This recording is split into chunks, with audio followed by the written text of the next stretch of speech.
اعوذ باللہ من الشیطان الرجیم بسم اللہ الرحمن الرحیم۔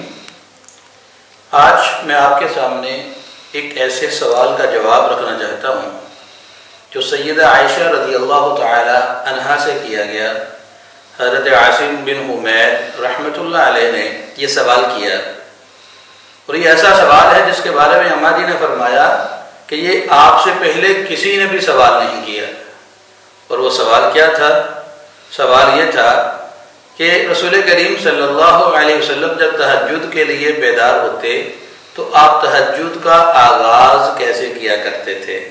اماں جی نے فرمایا یہ سوال آپ سے پہلے کسی نے نہیں پوچھا۔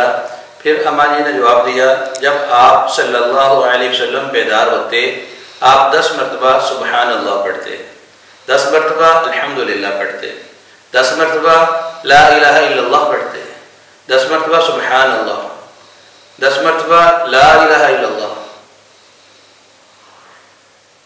رسول کریم صلی اللہ علیہ وسلم جب صبح اٹھتے تو آپ 10 مرتبہ سبحان اللہ، 10 مرتبہ الحمدللہ، 10 مرتبہ اللہ اکبر، 10 مرتبہ لا الہ الا اللہ اور 10 ہی مرتبہ استغفر اللہ پڑھا کرتے تھے۔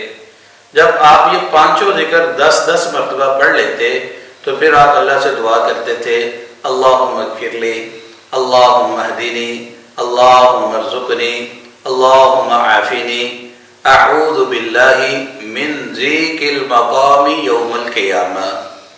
یعنی کہ اللہ تبارک و تعالیٰ سے معافی بھی مانگی، ہدایت بھی مانگی، عافیت بھی مانگی، رزق بھی مانگا، اور پھر اللہ تبارک و تعالیٰ سے قیامت کے دن کے جو بڑے کٹھن مراحل ہیں ان سے اللہ تبارک و تعالیٰ سے پناہ بھی مانگی۔